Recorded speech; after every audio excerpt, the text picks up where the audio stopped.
Here we are, another edition of the Metal Voice with our recurring guest, Martin Popoff, who's got a new book out. Yeah, how you doing, guys? Thanks for having me again. No problem. The Birth of Thrash. Hit the lights. Got it right here. Hit the lights, the Birth of Thrash. There we go.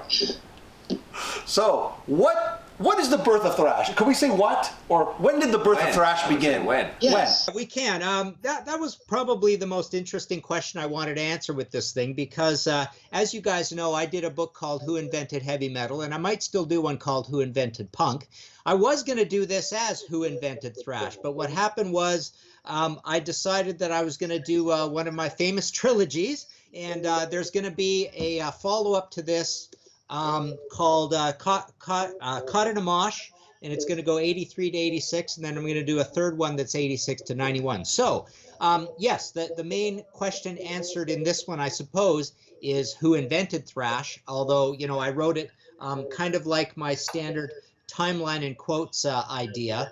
And to answer your question, this kind of starts in more or less the late 70s.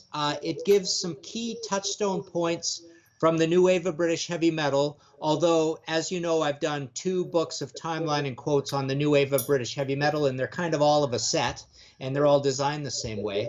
So it just kind of touches down on the new wave of British heavy metal things that thrash guys had really appreciated and sound somewhat like thrash things. But as we go on, there's a little bit of, you know, the main 70s punk touchstones as well, and then hardcore as you get into 81, 82. And then things really heat up with essentially, and not Anthrax. Anthrax is sort of out of this for a little bit, but basically, and Slayer's also out of it for a little bit, interestingly. It starts more or less with Dave Mustaine and his pre-Metallica band, with James and his pre-Metallica band Leather Charm, where they do the song Hit the Lights. Very important thrash song, probably the first thrash song made by a thrash band, or made in the thrash environment, the thrash cauldron.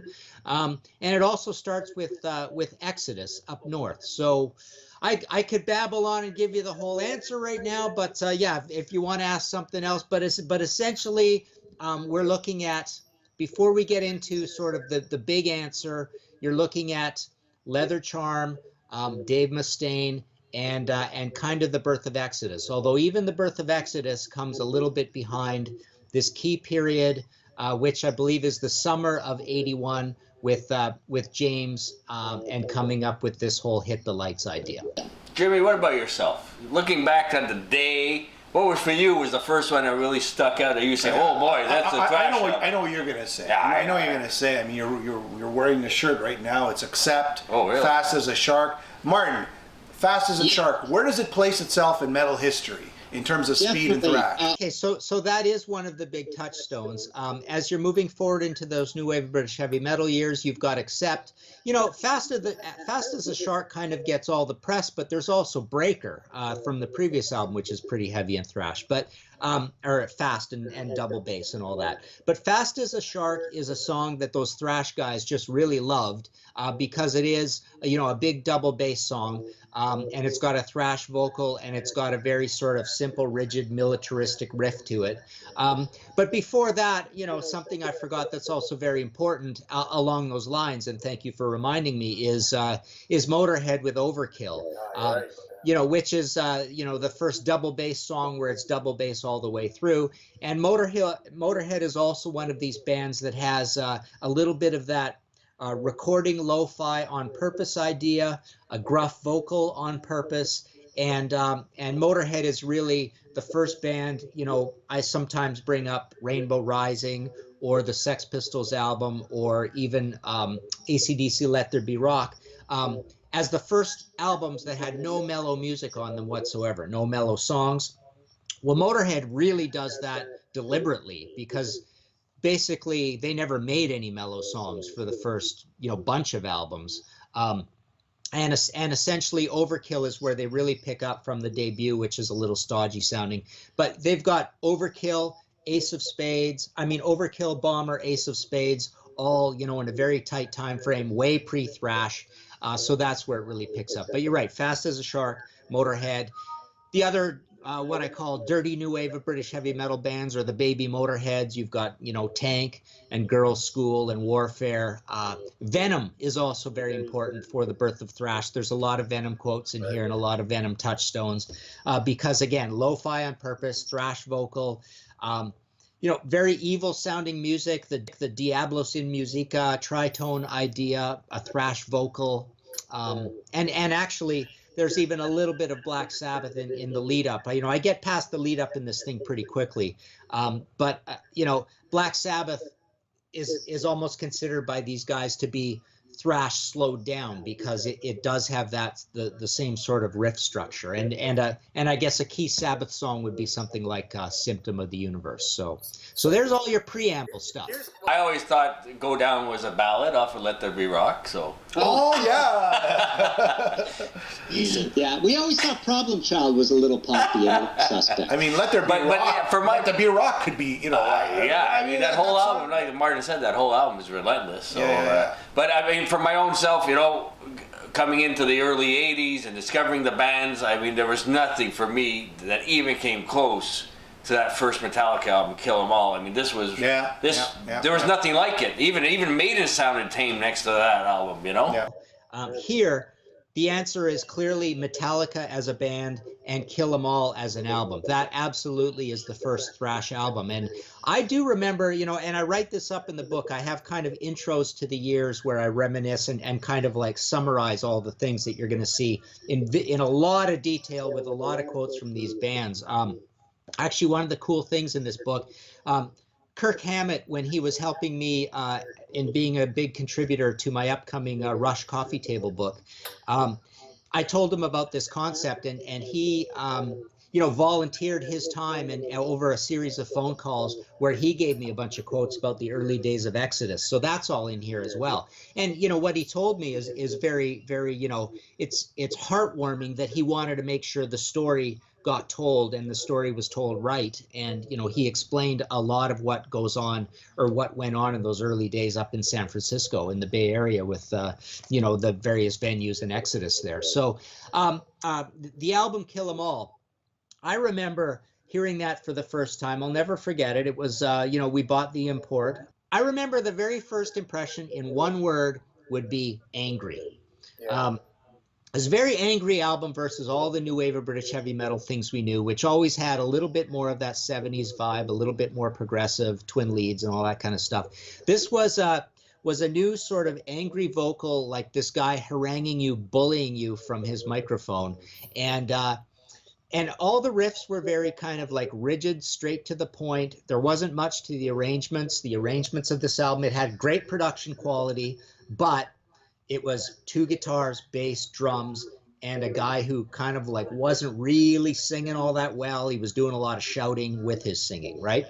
That's a good Martin, here's the big question. Here's the big question that everybody wants to know. What is the difference between speed metal and thrash metal? Yeah, the idea is that speed metal was a term that was not used for a long time. It was something that almost was like a bridge term between the new wave of British heavy metal and thrash. And you kind of tended to get speed metal's more of like an 82 to 84 thing, and then it starts petering out. And basically the difference is, Anvil is another big band in the invention of thrash because they have some really good thrash songs. Obviously they have these two masterpiece albums in Metal on Metal 1982, Forged in Fire 1983. All the thrash bands worshipped Anvil, and for good reason at that time. Obviously later on, kind of the thing that's thrown at Anvil is they kind of never progressed, and they maybe even had some worse albums or whatever. But at that time, they were like metal gods to these guys, and for really, really good reason, because those albums are super important. But they do have a little bit of that speed metal element, a little bit of mainstream metal to them, and along with some really, really good thrash. So speed metal is essentially, I guess, what the term says. It's a little more traditional, sped up stuff. Most of your fastest songs on new wave of British heavy metal albums you would call speed metal. I suppose when you think of it, thrash is not a very good term for thrash music because the characteristics of thrash are very, very precise playing. you know, you have to be really good as a musician. You have to have your chops to play thrash. Whereas, oddly enough, speed metal was a little bit looser and a little more unwound. You know, a perfect example of a band like that is Exciter, which were kind of fast and loose and a little more punky than what a thrash band would be. You would never say Kill 'Em All was a loose album at all, or certainly Ride the Lightning. But interesting, you know. There's that transition point that you get with the bands that are just a little bit behind doing this immediately. Like Metallica is the first band that started playing thrash immediately, outside of, say, some of the covers that they were doing at the time. But Exodus, Slayer, Anthrax, they all started as a mix of speed metal and traditional before they became thrash. So they kind of came into it slowly. Slayer maybe a little bit faster. But even if you listen to that first Slayer album, as good as it is, it kind of has elements to it that feel a little bit like a speed metal album as well. So there you go. Well, I mean, that's pretty much it. I mean, we don't want to give it all away. No, obviously you got to read the book. Gotta pick up the But book. yeah, there's some good points. Like Martin was saying earlier, Metallica, okay, they were on the West Coast, they came to New York. But I mean, if you're going to speed metal stuff, Raven was super fast. Yeah. And there were some people out there. Exciter was already touring at that point before Metallica even made their first album. That's right. So yes, that's the one that I think everybody latched onto, and then of course it grew from there with Ride the Lightning and Master of Puppets. But there was also, like Martin mentioned, some great bands out there doing that kind of thrash sound or speed. The faster bands already existed. And it's all Canadian too. It's Razor, Anvil, and Exciter. So I mean, those guys were huge. And then, of course, Razor and Sacrifice in these bands, you know, they almost, you know, when you put them together with Anvil and Exciter, they almost make this this Canadian form of thrash that is this speed metal style. And then a term we didn't mention that has an interesting lineage in all this is power metal.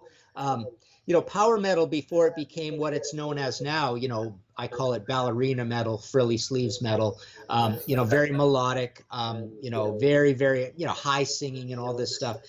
You know, Metallica had business cards that said power metal on it, and power metal is almost a more apt term for this kind of music than thrash. So there was this original American name or use of the term power metal that lasted in the mid '80s, that applied to bands like most of the bands that would sign to Metal Blade and were on these Metal Massacre. You know, all of that's talked about in here as well. There's a lot of Brian Slagel in here in Metal Massacre and how that all dovetails in. And of course, we know Metallica's first song was on a Metal Massacre. Slayer's first song was on Metal Massacre 3. So all of that is addressed in here as well. But you know, Metal Church is in this book as well as early on, and they'll be in the next one. But they are a band like Accept and maybe even like Dio. More so Accept. I'd put Accept and Metal Church together, and then your Omens and your Laws Rockets and your Obsessions and all these bands. They bridge traditional metal to speed with only a little bit of thrash. So there's that term as well. That's kind of a, you know, the term has lived on, but the meaning of the term is now gone. Power metal. You know what I always liked about thrash, Alan? What's that? And Martin? I always liked thrash because the lyrics always tend to be more political, a lot of social awareness in the lyrics. And there's an anger element. I mean, I always say this, it's the pure essence of heavy metal, because heavy metal sort of went pop, it kind of went, you know, very glam, it went very hair metal. But thrash has always been the intense, it's got the intense emotion, it's got the intense playing, it's technical. And you know what? To this day, it's still growing. It's the only subgenre that's exploding in metal. You know, throughout the rest of the books, even more so as the albums pick up. I mean, really, this one ends with the launch of the Kill 'Em All album. So it's, you know, in essence, the only pure thrash album talked about in this is right at the end of the book with that record. But as time goes on, there is a lot about you know, the ecology, the environment.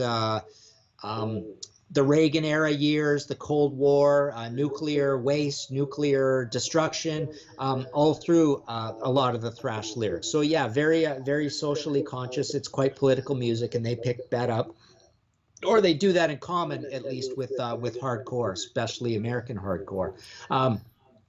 And you know, the reason it's lived on, as you say, is I think A, the lyrics have remained intelligent. B, the production has always been great, and the playing, you know, they're always challenging themselves to be able to play this super precision music at a high speed. So yeah, for whatever reason, you know, it is almost come to be defined, to go full circle back to Metallica. It's almost now the definition of heavy metal. So if you have a tight, discerning definition that you want to apply, and say you're a young kid, probably every other form of metal is not exactly heavy metal. You know, thrash is heavy metal. On that note, On that note, yeah. so pick it up, hit the lights. The Birth First of installment. Thrash. The Birth of Thrash Part 1. Martin Popoff, www.martinpopoff.com. Pick up the book there online. Martin, where can they pick up the book, other than what I just mentioned? Oh, thanks. Yeah, it actually is so fresh into the office. It's not at the site yet, but you can email me at martinp@inforamp.net. And PayPal, there's a whole thing at my Facebook where it lays out all the prices and stuff. I think it's $34 in the US funds, 37 Canadian in Canada, 38 internationally, or 39. But it's all at my Facebook, or just ask me, martinp@inforamp.net. And yeah, everybody's paying by PayPal, it seems. It'll be up at the site soon. And yeah, it's kind of like a 4-part thing with those other ones. A lot of people are you know, who hadn't got the new wave British heavy metal ones, are getting all of them at once. So that's kind of cool. There you go. Yeah. There you go. Looking forward to the read, Martin. All right. Yeah, thanks, guys. Thanks for having me again. No Thanks problem. for being on our show. We'll All talk right. to you later. Yeah. See ya. Thank you. We'll be in touch soon.